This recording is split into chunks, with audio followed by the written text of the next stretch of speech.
McWillie style's all in it. Getting Googly. with it. Googly. Hi everyone, it's Adam Geisen here with another Getting Googly video. Google just made some recent announcements at the ISTE conference in June here in 2016. And one of those major announcements was the addition of the quiz option now with Google Forms, which is something that teachers and educators have been looking forward to and asking for, and Google's been listening. So this video is going to hopefully explain how to use this new quiz format. It's pretty handy. All right, so like we do for everything in Google, we start in Drive and go from there. So when you click on the new button to create something new, go to More, and up at the top will be Google Forms. And it's going to look exactly the same as it has in the past, this new version of Forms, just the way it's looked before. So we'll give it a title. We'll call it Simple Quiz. Obviously, you don't want to leave the name untitled, so it always takes the name up on top if you click on it, but obviously this can always be different if you wanted to for organizational features. But anyway, so we've got our quiz created, and before we go and do any of the questions, let's look at this new quiz option. When you go to the settings gear up on top here, you now have 3 tabs. Before, everything was pretty much in this general. This is restricting it to people within your domain, collect the email addresses. You usually do want to collect their email addresses. They can get a response receipt if you want to. That's kind of a new option as well. If you collect their email address, limit to 1 response, the same as before. Give them the option to edit or see a summary. Those are all the things you've seen before. The presentation tab is also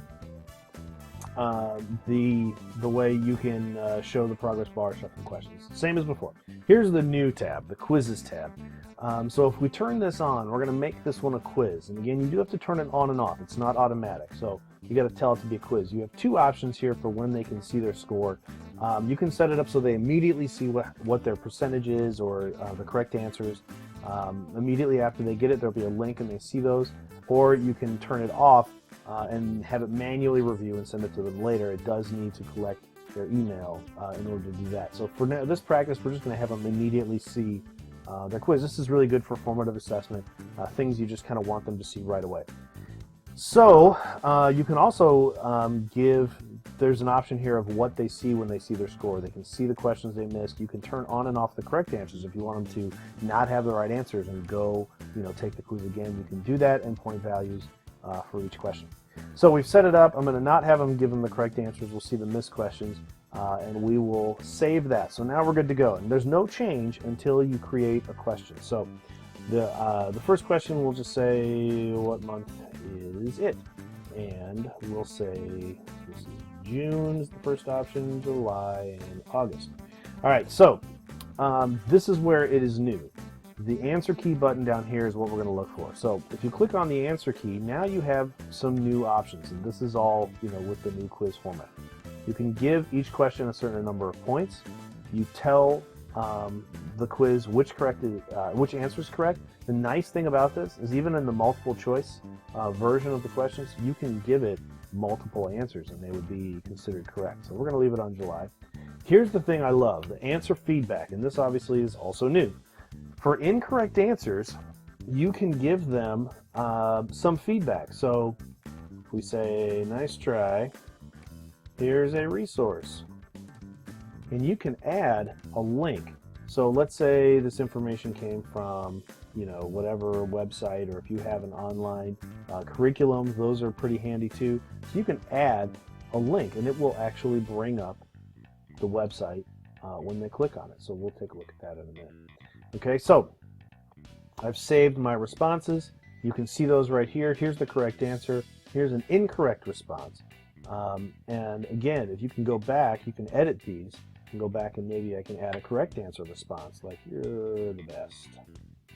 All right, so they get a nice response when they get the right answer, and they get, hey, check this out for the wrong answer. So we go back to the edit question and you see the original, but now we see this is worth 5 points, and clicking on the answer key will get us back. You can change all of these, obviously. All right, so now here's the thing with Google Form quizzes. There's only 3 different types of questions that will work with the new quiz. It's the multiple choice, the check boxes, and the drop down. Those are the only 3. I will not work with the paragraphs or the scales or the grids, so that is kind of important. Okay, something to remember. Also, you do get to see a little check mark saying, hey, this is what you picked as the correct answer, so that's a good way to scan through without having to constantly go back to the answer key. So we'll take a look at this quiz here. We got this one's a multiple choice. I'm going to duplicate this question because it really doesn't matter. This is practice. But I'm going to make this one the checkbox, and I'm going to change the answer. It's actually June for this question. All right, we'll go back, edit the question, and I'll make one more copy. And instead of the checkboxes this time, we'll use the drop down, and we'll keep it in June. Okay, so these are our 3 questions. There's 3 different types of questions, and we'll see what this looks like. So we've got our quiz made. Let's say you send it to the kids. Here's what the kids see. Kids see their sample quiz. They say, what month is it? I'm pretty sure it's July. And then what month is it? I also think it's July, and I also think it's July. Now, obviously, 2 of these answers are going to be wrong, which is important because I want you to see what the wrong answer result is. So they click the submit button.